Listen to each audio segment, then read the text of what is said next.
Ate, wag po kayong makikialam, ha? Hindi ko alam kung anong unahin ko. Si Jen nga ba? Si Sir Gab? Ba doon sa kabila? Ha? Grabe yan. Maano ka kung saan mo unahin. Higigibayin, kukunin. May sasampa. Ibain lahat. So yun mga kaibigan, kung bago sa YouTube channel, Facebook, and TikTok mga tol, pakihit naman ang subscribe button and follow button mga kaibigan. So yun guys, alam ko excited na kayo malaman kung ano yung mga titibagin, gigibain nila dito mga preso. Ano pa yung natin mga kaibigan? No, simulan na po natin to mga tol. And 3, 2, 1, let's go! Nakakasugat eh. Ito nakakatama na sa maong ni Jen Sokat. Ayun oh. May tama eh. Paano kung walang pantalon? Digas-gas yung legs ni Jen. Naka-insured pa naman yan. Yan. Oh. Mabilisan ang clearing operation ngayon. Katulad nga ng sinabi ko kanina ay nagsanib ang MMDA sa Maynila. Ano, paano pag ganun kasunog? Balik ko kayo lang masusunog. Alam mo, nilagyan nyo ng kawas sa kuryente. Pag kikiskisan yan, masusunog kayo dyan. Balik ko kayo lang masusunog. Tagalin mo ngayon. Ate, wag po kayong makikialam, ha? Hindi ko alam kung anong unahin ko. Si Jen nga ba? Si Sir Gab? Ba doon sa kabila? Sabi, dadako. Ha? Grabe yan. Maano ka kung saan mo unahin. Higigibayin, kukunin. May sasampa.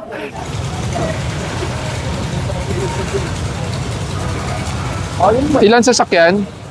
Ayan, Jen. Ano bang istorya itong gate na to? Hindi, kasi itong gate na ito, sinasara nila. Eh, paano kung may emergency rito? Diba? O kaya, may sunog. Kaya mga kaibigan, like, share, subscribe po kay Dada ako mga kaibigan. Sa kanya po yung ginagawa natin na reaction video yung commentary. Let's go!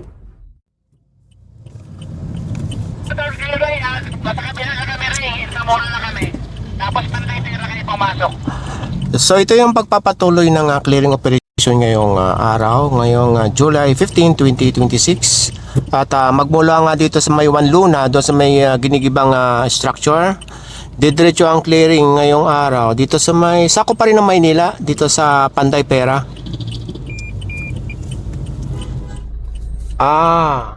Panday Pera pala, hindi Panday Pera. Nandito tayo sa may Panday Pera at ito ay complaint regarding sa mga illegal parking or obstruction dito sa may kalsada. Naku po. Good morning pa. Kailangan nating alisin.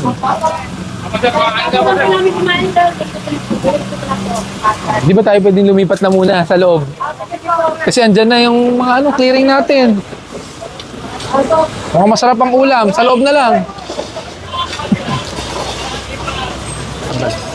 Pero ingat ha, yung mga pagkain. Ito lang tanggalin nyo. Ito lang. Sige na.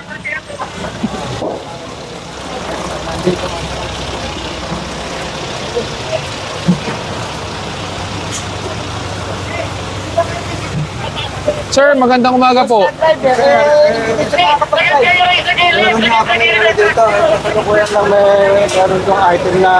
May driver po ba kayo na may lisensya? Kayo po ba may lisensya? Meron, luma na. Pero, expired po. Hindi, matanda na nga sa akin. So wala po makakapag-alis nito at magpapatiket. Pwede kong paalis, pwede kong paalis kahit sa nilo. Pero kailangan po ng lisensya niya. Matitikitan po muna. Sir, bigyan ko po kayo ng 2 minuto na makahanap po ng driver na willing magpatiket. Pag hindi po, maitotow po namin to, ha? Opo, Sige po, bigyan ko po kayo ng additional 2 minutes. meron mo naman karaya, kaya lang hindi ko maayalis ng makaano sa harap eh. Sige po, bigyan ko kayo ng 2 minutes kung meron po kayong driver na willing magpatiket po. Atasin po. Atasin po. Madaling leta po. Tapo ng basura. Okay.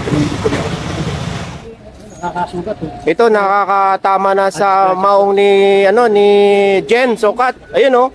May tama eh. Paano kung walang pantalon? Digas-gas yung legs ni Jen. Naka-insured pa naman yan. Yan. Oh. Alam rin kasi oh. Alam rin yan oh. Delikado, delikado. Huwag na raw kayo mag-drive. Tayo, wag niyo pong ipipilit kung hindi po kaya. Siya lang magpapainit na gano'n. Baka ma-aksidente, sabi niya hindi ko kaya.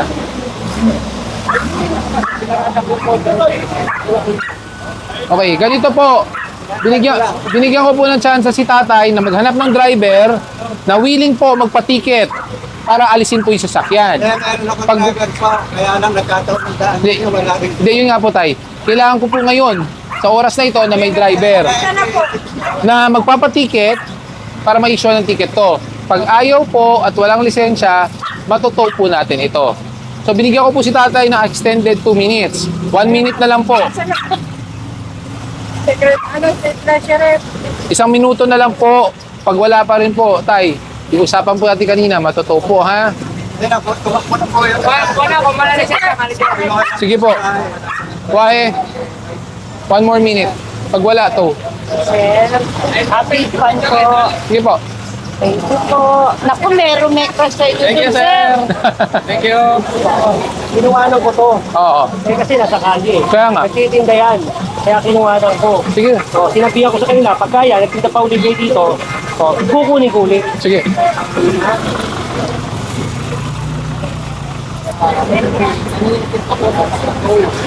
Nako, sukat, basketball court.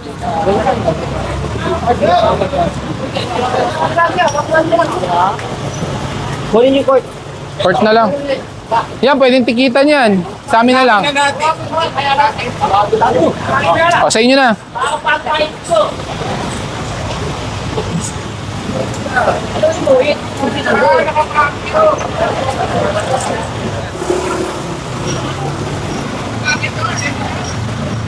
Mabilisan ang clearing operation ngayon.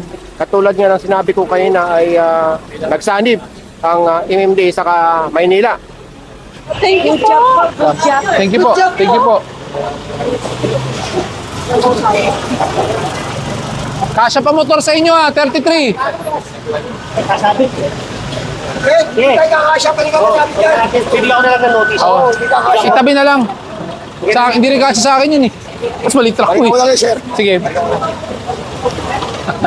Pag binili ko yan, pag binili ko yan, pag bubog nyo, gibahin ko. Kasi pagkita yan, yun. Hindi na may pasok. Kaya nga, bawasan natin para magka-charge kayo. Okay lang. Kasi nga, oo, tignan nyo, pinapaayos ko natin ha, mami ha, nay. Yeah. Ano po ba yan, Nay? Ano po ba yan? Microwave. Microwave. Gumagana pa po ba? Ay, paano po kayo nagma-microwave dito sa labas? Hindi na may pasok kasi kami tubig sa loob. Hindi, kaya nga po, pag nagluluto pa kayo dito sa labas, Hindi pa. Ayos. Mamaya pa lang. mamaya pa lang. Wala pang tangke. Eh, para hindi kayo mahirapan, gitna nyo na. Oo, para, di ba? Di lalo kayong magagalit sa Yun! Alam nyo pala eh. Pero bangketa pa rin po yan. Nilabas lang kanina. Opo, kaya po bibigyan namin kayo ng isang chance na ipasok. Pag naabutan po namin, pagbalik namin, andyan pa po yan, kukumpiskahin namin, ha? O, tingnan nyo, paano pag ganit kasunog? Di bali kung kayo lang masusunog. Alam mo, nilagyan nyo ng kawas sa kuryente. Pag kikis-kisan yan, masusunog kayo dyan. Di bali kung kayo lang masusunog. Tagalin mo nga yun. Sino po ba naglagay nito? Kayo po? Pwede patanggal po? Ano na lang, sir, pag dumating na lang yung asawa ko kasi para makahiram sa ng ano lang. Sige po. Pagbalik po ni General Sukat o kaya kami po, pag nandiyan pa po yan, kukumpiskahin ko po yan, ha? Tapos yung mga alaga po natin, baka naman pwede natin ipasok. Ha? May kakaunting sidewalk pa po tayo. Sige po, thank you. Pati yung ano eh. Tawag ko po kliyento eh. Pwede mag-yung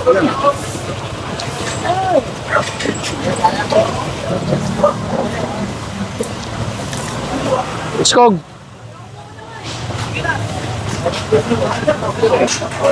Pakitanggal. Yan. Kasi sa hapon, car wash yan.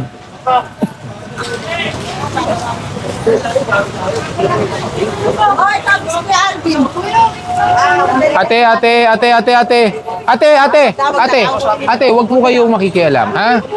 Teka lang po, makinig ka muna sa akin. Ito po ay public property. Hindi po yan pagmamayari nyo. Ha? Sabihan nyo lang po kung tatay nyo, kung sino man. Sabihin nyo, tinanggal po natin.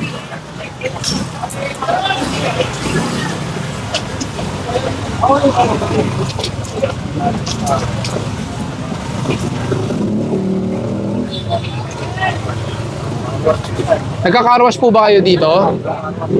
Ate, nagka-carwash kayo dito? Tapos hulog-hulog.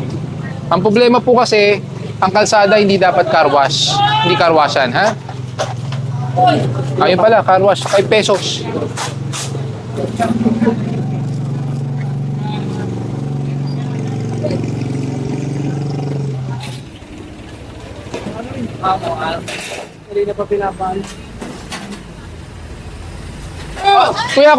Kuya, saglit lang. Walang problema yung hanap buhay. Okay, hindi natin papakialaman yan. Hindi natin kayo pinagkakailan ng hanap buhay. Ang problema lang po natin, ay, kuya, Wala, ano yung binibidyo? kuya, halika muna. Para mapaliwanagan ka. Ulitin ko, hanap buhay, walang problema. Doon kayo sa loob. Ang problema po nito, kanto po ito, sidewalk trip po. So, anong nangyayari? Yan nyo, wala naman lakaran ng tao. Tapos may mga tambak pa tayo. Kailangan natin linisin, ha? Isa lang po kasi. Walang problema Pasensya po. pasensya na po. Kung kasya naman po, buksan nyo ang gate, sa loob kayo mag-repair, ha? Yung ibang kalat na po, tatanggalin na namin, ha? Yung mga gulong, pwede na yan. Tambak na yan, eh. Tapos na yan. Wala nang pagkamitan dyan eh. Sagapa lang yan dyan eh. Hindi kinukuha ba? Ano ba, sorero? O, tayo na. Kunin nyo na, mga goma. Lagay nyo na kay sukat. Para ayos sa ano mo kayo dyan. Sige, ano pa to?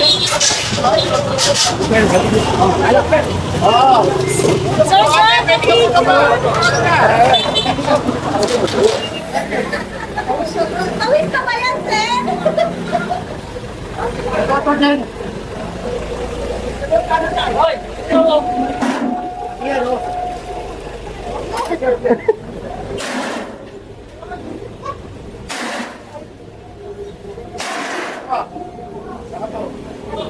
Hindi ko alam kung ano unahin ko. Si Jen nga ba? Si Sir Gab? Ba doon sa kabila? Sabi, dadako. Ha?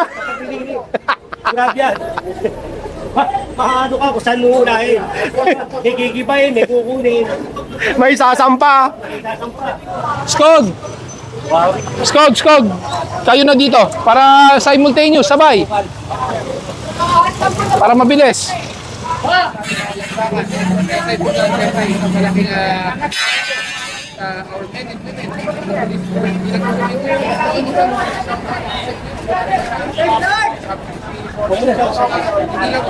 Ay, wala lang po.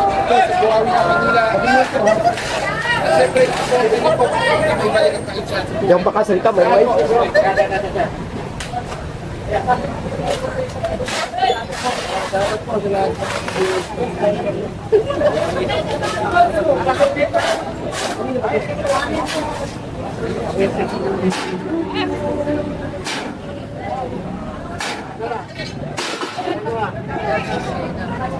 Yung tubo nyo ha, sige kang tabi niya ha. Pagpali ko, tatanggalin ko yan.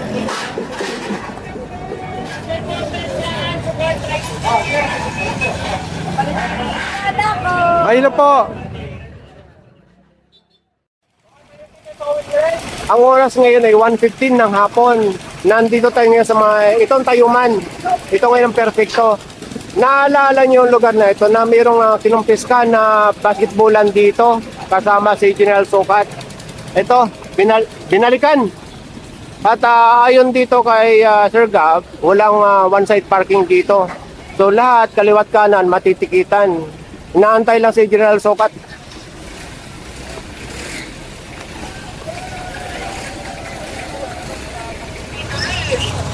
Kadamat of June. Yan nasa yung July. Ganito pa sir, kinuha mo ano. Ay, pakikuha.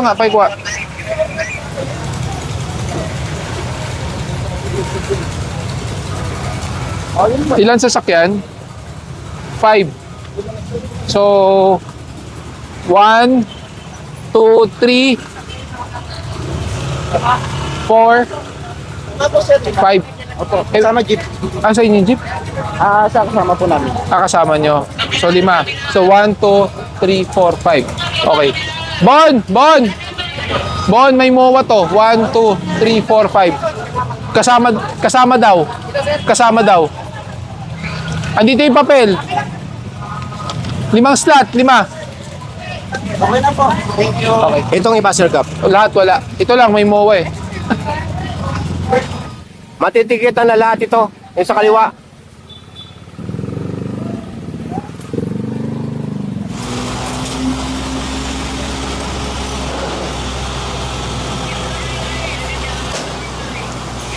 Inaantay pa si General Sukat. Andiyan pa yung basketball, no?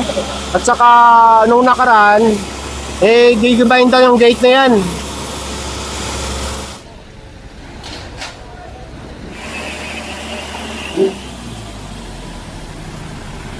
Yung gate. Kapatid yung gate.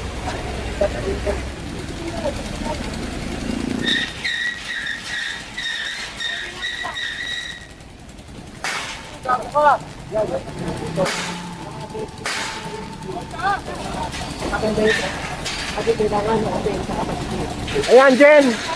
Ano bang story itong gate na to? Hindi, kasi itong gate na ito, sinasara nila. Paano kung may emergency rito? Diba? O kaya may sunog, o may kukuning tao. Hindi makakapasok. Unang-una, double parking. Pangalawa, may gate. Diba? Tapos paano ka makakaano? Tignan mo, tapos may tindahan pa rito. May tindahan dyan yan. Diba? Paano gagawin natin? Bawal yan. Bakit ba ginawa itong gate na ito? Hindi, ito, siguro mga dati pa, ginamit ko sa pandemic. Ginamit ko sa naalala yung pandemic, diba, COVID. O, sinasarat ko. Okay naman yun dahil may pandemic at saka isa pa, mga magnanakaw. Diba? Mayroon tayong mga CCTV, meron tayong mga tanod, gamitin natin yung mga tao na tayong mga CCTV. Magandang umaga para matanggal yan. Madadaanan na ito. Nire-reklamo kasi yung taong bayan ito. Salamat, Jen. Tapos naman tapos na yung pandemic. Salamat, Jen. Ito, baka bukas na kasi. Hindi na kasya. Hindi na, puno na. Ito na naman. Malambot yung bakal. Ba't kasi nilagyan ng gate eh? Tapos ginawang pangharang. Tapos may tindahan dito. Kaya nga. Thank you.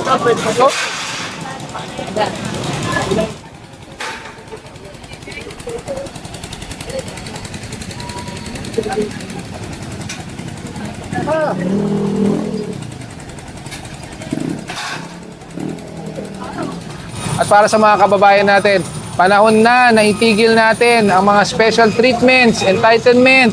Dapat lahat po tayo nagtutulungan. Tigilan na natin na kailangan exempted, kailangan konsiderasyon. Hanggang kailan ba natin i-invoke ang konsiderasyon at entitlement? Kawawa ang susunod na henerasyon. So pakiusap, cooperate, magtulungan lang po tayo at sana mas may mapulot po kayong aral at maging ehemplo rin po kami sa mga susunod na henerasyon. Maraming salamat. Ingat po kayo lagi. Thank you. Thank you. Ingat. Ingat kayo. Ayon kay General Sukat, dahil puno na ang truck, pagka sinampa pa ito, babalikan na lang nila yung mamaya. Pagka nayatid ko ito, babalik ako yung court mo, kunin ko naman.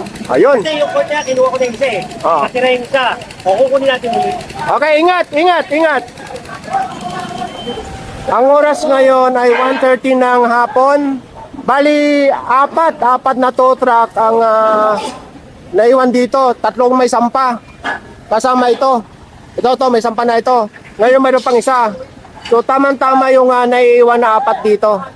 So, mahahatak na lahat yan. Hello, ingat ha.